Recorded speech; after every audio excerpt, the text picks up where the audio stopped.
hebat, diikuti ekspresi kesakitan yang perlahan ditunjukkan di masing-masing raut wajahnya. Tapi demikian rasa sakit yang kali ini ditunjukkan mereka itu pun tak berlangsung lama. Sebab itu lambat laun perlahan menghilang, digantikan kegembiraan yang kali ini masing-masing ditunjukkan mereka, terutama si pria tua yang sebelumnya dipuji Wang Lin atas peningkatan kultivasinya. Sebelum kemudian Wang Lin pun memberitahukan mengenai 10 bola cahaya yang diberikannya itu disebut sebagai 10 biji roh. Meskipun benda itu tak memiliki kemampuan peningkatan kultivasi lebih cepat, nyatanya itu pun akan sedikit membantu mereka dalam peningkatan kultivasinya menuju ke tahap akhir Nechen Soul, yang oleh sebab itu selama mereka berhasil mencapai ranah kultivasi itu, maka ia secara alami akan mengetahuinya dan berinisiatif untuk datang mengajari mereka dalam proses penerobosan kultivasi tahap selanjutnya, yaitu formasi jiwa. Dengan setelah memberitahukan hal ini, tatapan ramah tamah Wang Lin pun kembali melesat ke arah pria tua yang dikenalnya, menyebabkan si pria tua itu pun yang melihatnya terus menatap Wang Lin. Di balik rasa akrab akan sosoknya perlahan terlintas di benaknya. Tetapi setelah mencoba mengingat akan sosok Wang Lin, ia pun tetap sama sekali tak bisa untuk mengingatnya. Malah sebaliknya hal itu pun membuat pikirannya menjadi pusing bukan kepalang. Namun tepat ketika rasa puyeng ini masih dirasakannya, biji roh pemberian Wang Lin sebelumnya pun tiba-tiba memunculkan energi spiritual yang membuat rasa puyeng di pikirannya itu pun menghilang dengan sendirinya. Diikuti suara telepati dari Wang Lin yang menyuruhnya untuk tak memikirkan hal itu lagi, dikarenakan ia merasa serta yakin selama dirinya berhasil mencapai kultivasi tahap Nechen Soul di masa depan, kemungkinan besar ia akan dapat mengingat semua masa lalu mengenai akan sosoknya. Sebelum kemudian setelah melontarkan suara telepatinya ini, Wang Lin pun memutuskan untuk pergi ke suatu tempat di luar negara jauh bernama Lembah Juming. Dengan pada akhirnya, tubuhnya pun melesat ke udara menghilang di dalam hamparan awan di langit. Menyebabkan semua penduduk negara jauh pun yang melihat akan kepergiannya, semuanya pun spontan membungkuk memberikan salam penghormatan padanya. Tetapi tepat ketika baru saja semua penduduk negara jauh itu masih menunjukkan mode penghormatannya ini, sebuah benda tampak seperti ukiran kayu besar dipenuhi energi spiritual tingkat tinggi pun tiba-tiba jatuh dari langit, yang ternyata itu merupakan hadiah benda lain pemberian dari Wang Lin. Ikuti suara kerasnya yang terdengar dari arah kejauhan memberitahukan bahwa benda itu memiliki kegunaan dalam melindungi negara jauh sebanyak 3 kali dari berbagai invasi negara budidaya peringkat ketiga yang mencoba untuk menyenggolnya. Mengingat hal ini dilakukan Wang Lin sebagai antisipasi perlindungan utama bagi negara jauh, dikarenakan ia tak mau negara kampung halamannya ini bernasib tragis sama seperti aliansi 4 sekte yang saat ini seluruh penjuru wilayahnya secara suram telah dikuasai sepenuhnya oleh negara domain salju Suyu. Singkat cerita, setelah melakukan penerbangan cukup panjang, Wang Lin pun akhirnya tiba di luar lembah Juming dan sejenak mencoba untuk mengamati TKP wilayah lembah itu. Sebelum kemudian ia pun melambaikan tangannya, membentuk sebuah celah ruang di hadapannya untuk berniat digunakannya. Sebab setelah mencapai ranah kultivasi tahap formasi jiwa, tujuan pertama yang saat ini ingin dilakukan Wang Lin adalah melakukan perubahan pada tas penyimpanannya. Dengan setelah membentuk celah ruang itu, tangan Wang Lin pun menggapai celah ruang dan mencoba meraih benda di dalamnya menggunakan indera ilahinya. Saat ketika melakukan tindakannya ini, tatapan Wang Lin pun tiba-tiba mengalami perubahan hebat. Ini dikarenakan ia dapat menemukan tas penyimpanannya itu telah kehilangan banyak hal, terutama sarung pedang, sehingga membuatnya pun kali ini hanya bisa merenung sejenak dan menduga hal ini sudah pasti akan terjadi. Dikarenakan meskipun ia berhasil melakukan perubahan pada tas penyimpanannya itu, beberapa barang di dalamnya pun tak luput hilang di dalam celah ruang. Tapi dengan tingkat ranah kultivasi formasi jiwa yang baru-baru ini dicapainya, Wang Lin pun masih dapat merasakan secara samar sarung pedang lain ada di dalamnya.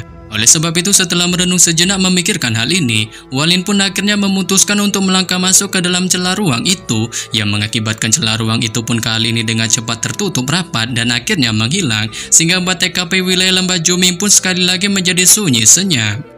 Memasuki TKP celah ruang, Wang Lin pun melambaikan tangannya meninggalkan bekas energi spiritual yang ditujukannya sebagai antisipasi ketika dirinya mengalami suatu masalah di TKP dalam celah ruang itu. Sebelum kemudian ia pun bergegas dengan cepat bergerak menyusuri celah ruang, OTW menuju ke TKP di mana dirinya merasakan sarung pedang sebelumnya. Dengan ketika Wang Lin masih melakukan mode penyusurannya ini, berbagai energi hisapan pun tiba-tiba muncul di dalam celah ruang dan mencoba menyedot banyak hal di dalamnya termasuk dirinya.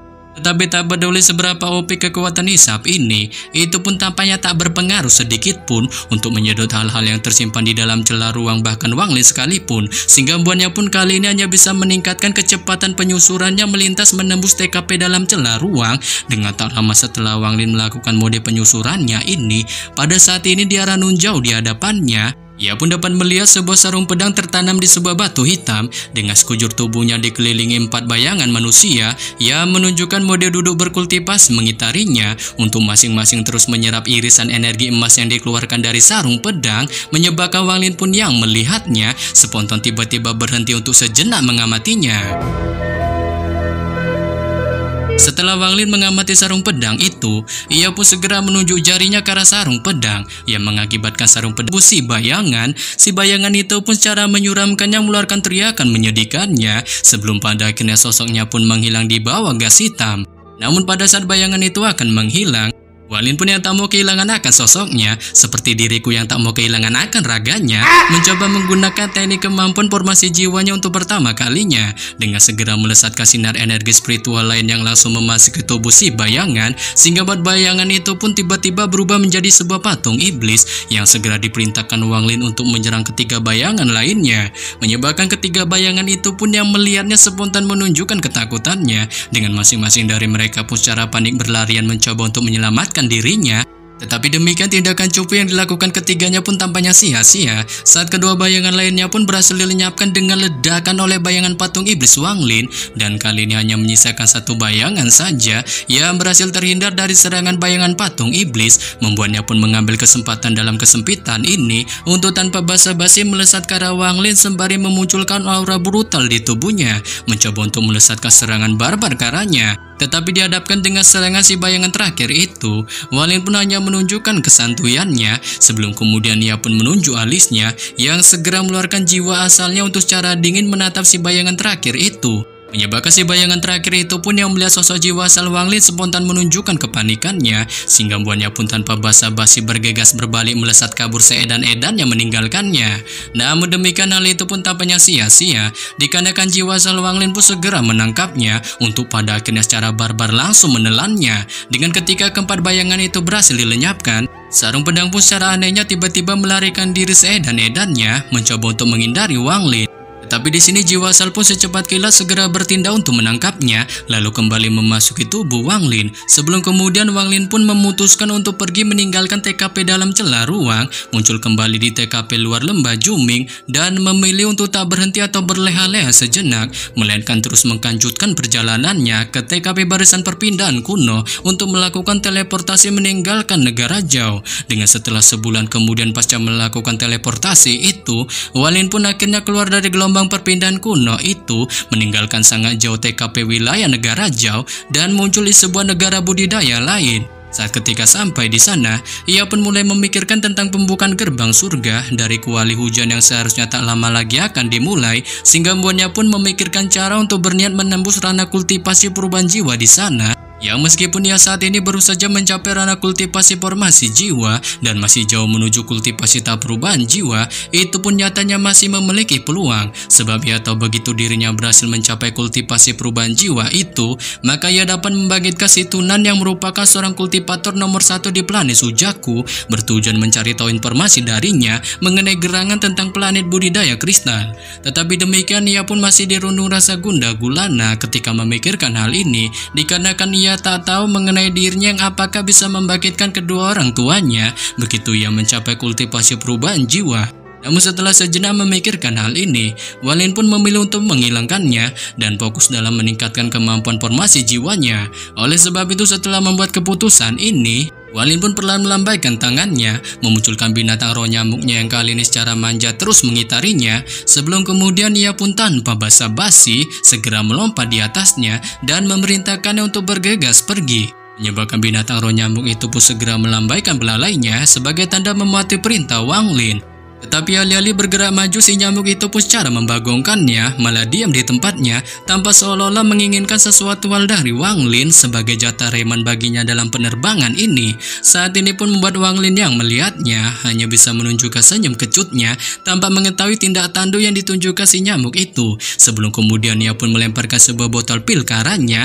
Tapi bukannya berisi botol pil sungguhan, Wang Lin pun ternyata mengepranknya dengan memberikan sebuah botol kosong, sebelum kemudian ia pun menggosok kepalanya dan mencoba memberikan pengertian padanya dengan bilang bahwa ia tak mempunyai pil obat lagi. Namun jikalau ia kali ini berhasil membawanya terbang secepat kilat, Ia pun spontan melontarkan janjinya akan memberikan banyak pil obat untuknya, menyebabkan binatang roh nyamuk itu pun yang mendengarnya segera menunjukkan kepatuhannya. Sebelum pada akhirnya, ia pun tanpa basa-basi bergegas melesat dengan kecepatan kilatnya, membawa Wang Lin pergi melintasi langit.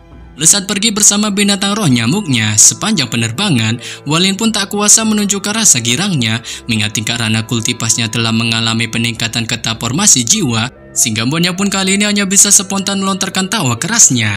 Namun tanpa diduga, ketika Wang Lin masih menunjukkan mode tawanya ini, para praktisi negara budidaya yang dilewatinya di bawahnya pun langsung menunjukkan kewaspadaannya, dengan masing-masing dari mereka pada akhirnya segera menggunakan akal ilahinya untuk memeriksa akan sosoknya.